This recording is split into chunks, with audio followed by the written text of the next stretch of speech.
নমস্কার, আপনারা শুনছেন প্রবীণ শিল্পীদের দ্বারা পরিচালিত অনুভব 2.0 পডকাস্ট। ভারত সরকারের সামাজিক ন্যায় ও অধিকার মন্ত্রকের অন্তর্গত national Institute of Social defence এবং মিডিয়া ফর কমিউনিটি ফাউন্ডেশন নতুন দিল্লির যৌথ উদ্যোগে নির্মিত পডকাস্ট অনুভব 2.0। অনুভবের অভিনব ভাবনা স্রষ্টা ডক্টর আর শ্রীধর এবং পূজা মুরাদা ও আশিস তিওয়ারি তার সাথে সমন্বয়কারী। অনুভব 2.0 এই পর্বটি আপনাদের জন্য নিবেদন করছেন Calcutta metropolitan institute of gerontology. আজকে আমাদের সাথে উপস্থিত আছেন আমাদের সিএমআইজিতে অনুষ্ঠিত 3 দিনের training program on music therapy and other related থেরাপিজের 4 জন পার্টিসিপেন্ট, যেটি National Institute of Social Defence and Ministry of Social Justice and Empowerment Government of India দ্বারা অর্গানাইজ করা হয়েছে। এই প্রোগ্রামের যারা পার্টিসিপেন্ট তারা তাদের এই 3 দিনের প্রোগ্রাম তাদের কেমন লেগেছে সেই বিষয়ে আপনাদের সামনে বক্তব্য রাখবেন। আমি 4 জনের পরিচয়টি করিয়ে দিয়েই এই প্রোগ্রামটি শুরু করব। ডক্টর অরুণ কুমার মিত্র, তিনি গাইনোকোলজিস্ট অ্যান্ড অবস্টেট্রিশিয়ান। তিনি আরজিকর মেডিকেল হাসপাতালের সাথে যুক্ত ছিলেন। তাছাড়াও তিনি all India institute of hygiene and public হেলথের এক্স ফেলো।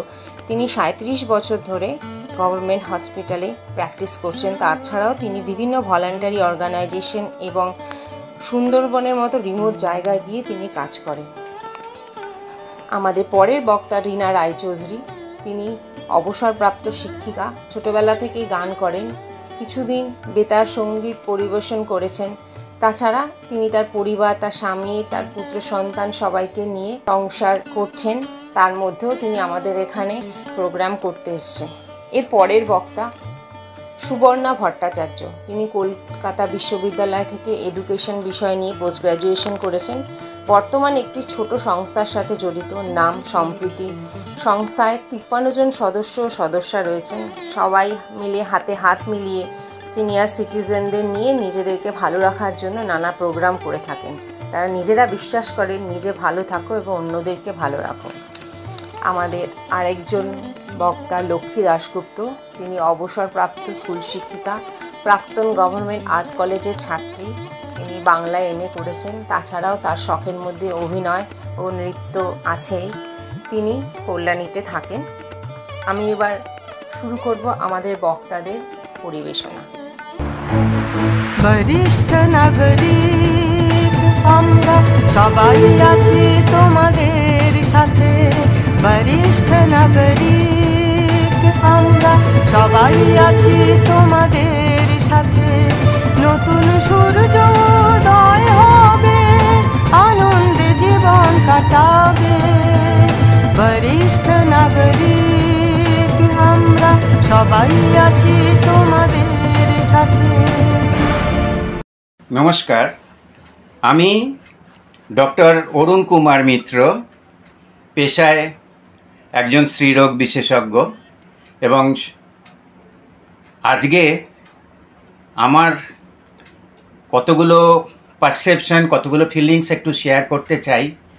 প্রথমত, আমার ছোটোবেলাকার বিবেকানন্দের সেই কথা বারবার কানে বাজে এবং আমি মনে করি যে তিনি যখন বলেছিলেন, if there is any sin, that is the great sin to think that you are poor, what you think that you will be. ওই পজিটিভ ভাইব্রেশনের কথা উনি বলে গেছিলেন। আজকে আমরা জানি যে স্বাস্থ্য 3 ভাগে, 3টে স্তম্ভের ওপর দাঁড়িয়ে, 3টাকে একযোগ করলে বলে ট্রায়াড, হেলথ ট্রায়াড। সেখানে একদিকে আছে এনিমি মানে এজেন্ট, একদিকে আছি আমরা হিউম্যান বিং, আর মাঝখানে আছে এনভায়রনমেন্ট। সো এই এনভায়রনমেন্টের একটা বড় জায়গা হচ্ছে মেন্টাল এনভায়রনমেন্ট, মানসিকতা। এইটাকে যদি আমরা পজিটিভ করতে পারি, আমরা যদি পজিটিভ ভাইব্রেশন আস্তে আস্তে বাড়াতে পারি বাই সাম থেরাপিস। থেরাপি মানে শুধু তো ওষুধপত্র দিয়ে চিকিৎসা না, এখন থেরাপির মানে হচ্ছে বিভিন্ন প্রসেসের মাধ্যমে আমার মাথার মধ্যে, আমার শরীরের মধ্যে, আমার এনভায়রনমেন্টের মধ্যে নেগেটিভ এজেন্টগুলোকে সরিয়ে আস্তে আস্তে পজিটিভ এজেন্টগুলোকে বাড়ানো। যেমন একটা পাড়ায় 3 জন খারাপ মানুষ আছে আর 1 জন ভালো মানুষ আছে, এখানে যদি আমি আস্তে আস্তে ওই 3 জন খারাপ মানুষকে 1 জনে আনতে পারি আর 1 জন ভালো মানুষকে 3 জনে আনতে পারি, তাহলে আমার পাড়া অনেক পজিটিভ হয়। ঠিক সেইভাবে আজকে আমরা জানলাম যে মিউজিক থেরাপি, আমার নি জয়েন্টে পেন, আমি পেনের দিকে ফোকাস করে রেখেছি, পেন আরও বাড়ছে, আমি দৌড়চ্ছি ডাক্তারের কাছে, ওষুধ খাচ্ছি, কমছে সাময়িক, আবার পেন আসছে ফিরে। কিন্তু এইখানে বিজ্ঞান বলছে যদি আমি আমার মনটাকে অন্য জায়গায় এই মিউজিকের মধ্যে আমি ফোকাস করি এবং তা থেকে আনন্দ পাই, তাহলে পরে আমি দেখতে পারবো যে আস্তে আস্তে আমার এই ব্যথাটা কম বোধ হচ্ছে এবং একসময় চলে যাচ্ছে। ঠিক সেরমভাবেই আর্ট থেরাপি, আমরা যদি হাসি, গাই এবং সমবেতভাবে, আরও একটা জানলাম ঊর্ধ্ববাহু হয়ে নাচি, ঊর্ধ্ববাহু হলে পরে মনে আরও আনন্দ বাড়ে এবং এই নৃত্য যে যেমন খুশি নৃত্য করতে পারি, তাতে আমি দেখব আমার শরীরের ব্যথা কিন্তু আস্তে আস্তে, আমার শরীরের রোগ কিন্তু আস্তে আস্তে চলে যাবে। তা বলে আমি ডাক্তার হিসেবে এটাও বলি যে পাশাপাশি চিকিৎসাও থাকবে। চিকিৎসা যিনি করবেন তিনি চিকিৎসা করবেন। আমার কাজ হচ্ছে আমার এই খাঁচাটাকে আরও ইমপ্রুভ করা, আমার চারপাশের বেড়াটাকে আরও জোরদার করা, যাতে ওই শত্রু এসে আমাকে কোনোভাবে অ্যাটাক করতে না পারে। তার জন্য এই পজিটিভ যে প্রক্রিয়াগুলো, যেমন music therapy, dance therapy, drama therapy, আমরা কেউ নাটক করতে পারি না, কিন্তু সংসারে আমরা সব সময়ই নাটক করছি।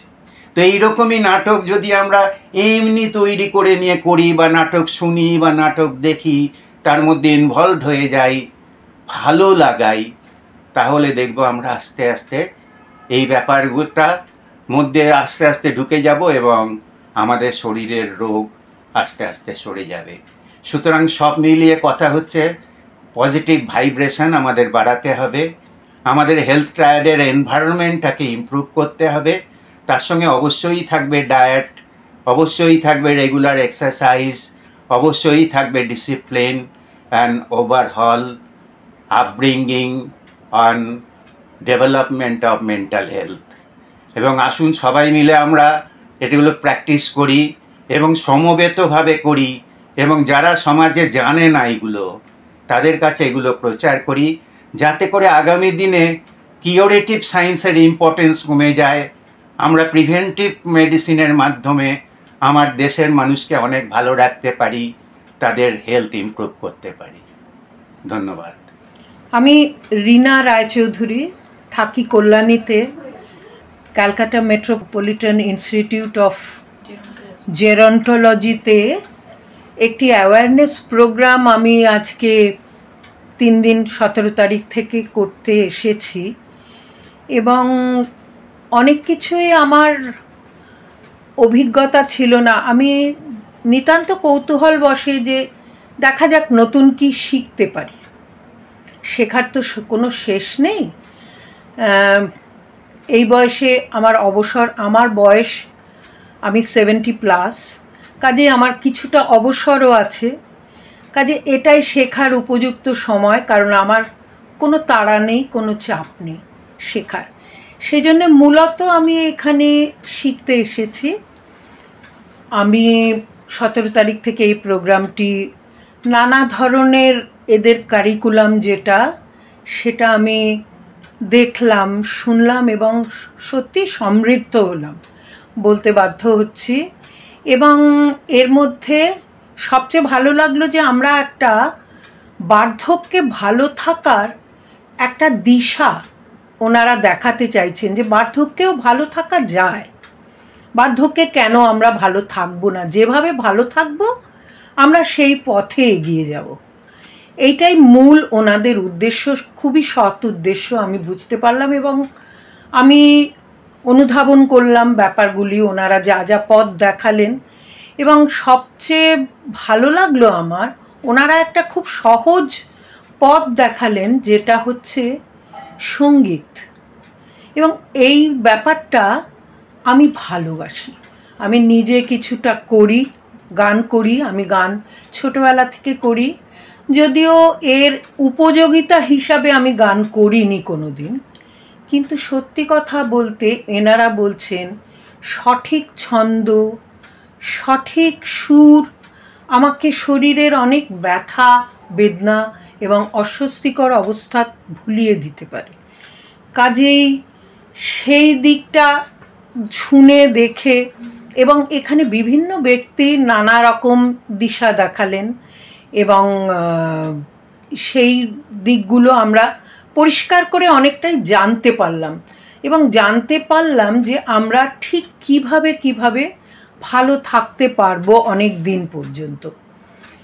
এবং শুধু গান নয়, এখানে ছবি আঁকা এবং মনকে শুধু ব্যথা বেদনার দিকে ভারাক্রান্ত না করে বরঞ্চ মনটাকে অন্যদিকে সরিয়ে নিয়ে আমরা পারি কিন্তু একটু সুন্দর একটা ছবি এঁকে নিজেকে তৃপ্ত করতে, একটা ভালো গান শুনে বা নিজেই গুনগুন করে গান গাইলাম, যাতে আমার ভালো লাগলো। এবং আমি দেখেছি, এটা আমার ব্যক্তিগত অভিজ্ঞতা থেকে, আমি যদি এক জায়গায় বসে সুন্দর করে খানিকক্ষণ গান করি, আমার মনে হয় আমি কিন্তু একটা সঠিক কাজ করছি, একটা ফ্রুটফুলি আমি জীবনে কিছু করছি। এবং আমি এখানে এসে যেটা দেখলাম, আমাদের হয়তো যেহেতু ধারণা ছিল না, আমাদের মনে হয়েছে এটা করে কি হবে। কিন্তু ছবি আঁকা যে মানুষকে এত আনন্দ দিতে পারে, দুঃখ ভুলিয়ে দিতে পারে, সেটা দেখলাম। এবং আমাদের কিন্তু অনেক সৃজনী শক্তি আমরা বাড়াতে পারি বয়স্ক মানুষরা। এখন এই ব্যাপারটা নিয়ে আমরা অনেকটা পরিষ্কার হলো আমাদের ধারণা, যে সৃজনী শক্তি দিয়ে আমরা কি করতে পারি। আমরা ছবি আঁকতে পারি, একা ছবি আঁকতে পারি, আবার একটা নতুন জিনিস শিখলাম, অনেকে মিলে একটা কাজ করতে পারি। এটাতে কিন্তু আনন্দটা আরও বেড়ে যায়। আমি এটা দেখলাম এবং আমি সত্যি আনন্দ পেলাম। এখানে এসে বহু অচেনা মানুষের সঙ্গে আমি মিলিত হলাম। এবং আরেকটি বিষয় এখানে দেখলাম, একটি স্পিরিচুয়াল দিক। এবং স্পিরিচুয়াল দিক মানে এটা কোন ধর্ম, কোন জাতির সে ব্যাপার না, নিজেকে উজ্জীবিত করা, নিজেকে উন্নয়ন করা, এই ব্যাপারটা আমি শিখলাম, যে অন্যের সঙ্গে কি করে একাত্ম হতে হয় এবং তাতেই নিজের উন্নয়ন সম্ভব। আরেকটা জিনিস দেখলাম, একসঙ্গে টিম, একটা সবাই মিলে কাজ করা, সবাই মিলে কাজ করে তার যে আনন্দ, সেই আনন্দ কিন্তু আর কিছুতে নেই। এবং সবশেষে মনে হয় আমার আজকে মন ভরে নিয়ে, আমার ঝুলি ভরে নিয়ে আজ আমি বাড়ি যাচ্ছি, এবং আমি নিশ্চয়ই আগামী দিনে অনেক ভালো থাকবো। এবং ওনাদের কাছে অনেক উপদেশ আমরা পেয়েছি কিভাবে আমরা আমাদের শরীর এবং মন দুটোকেই ভালো রাখবো, এবং আমরা সামনের দিকে এগিয়ে যাব এবং অন্যদেরও এগিয়ে যেতে সাহায্য করব। এই কথা বলে আমি আমার বক্তব্য শেষ করলাম। নমস্কার, আমি শ্রীমতী সুবর্ণা ভট্টাচার্য। আমি থাকি এখানেই আঞ্চলিক একটা গড়িয়া বলে জায়গায়। তো সেখানেই আমরা পাড়ার দিদি বন্ধু বোনেরা মিলে ছোট্ট একটি গ্রুপ তৈরি করেছি, তার নাম হলো গিয়ে সম্প্রীতি। আর এটি কিংস পার্ক, এই কল্যাণীতে যে গ্রুপটি আছেন, যার এতে আছেন, চার্জে আছেন শ্রীমতী কস্তুরী বক্সি, তার সাথেই আমরা অ্যাটাচ।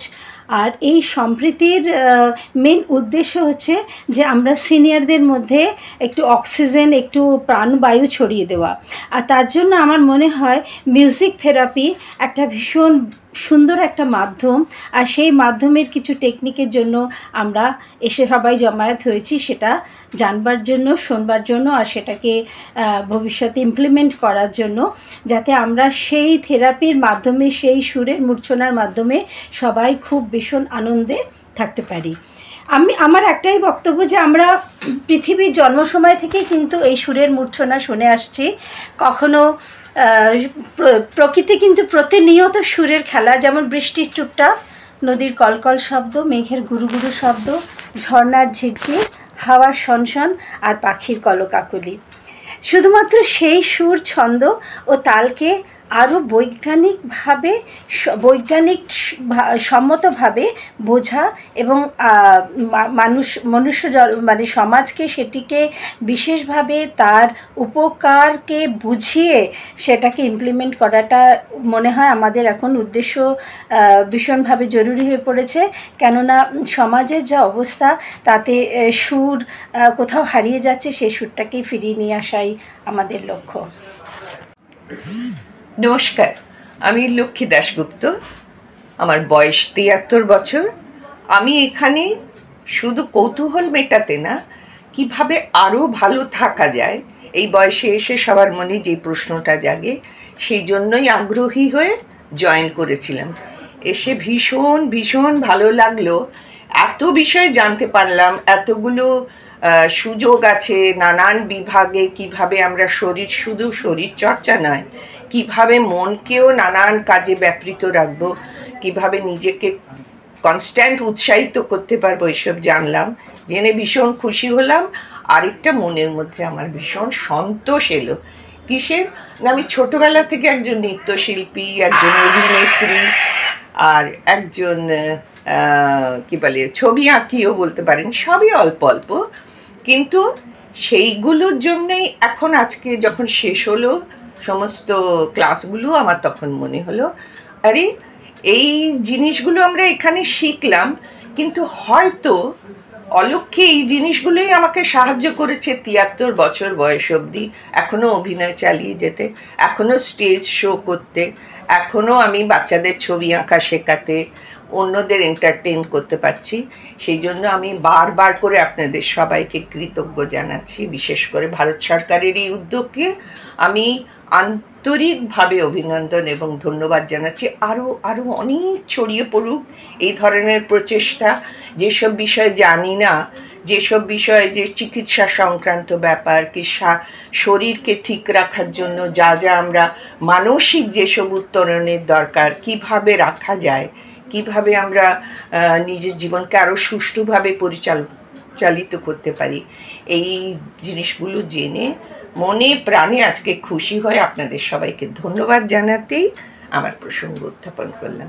আবারও শেষে জানাই সবাইকে ধন্যবাদ দিয়ে শেষ করছি। নমস্কার। আপনাদের আবার স্বাগত জানাই অনুভব 2.0-তে।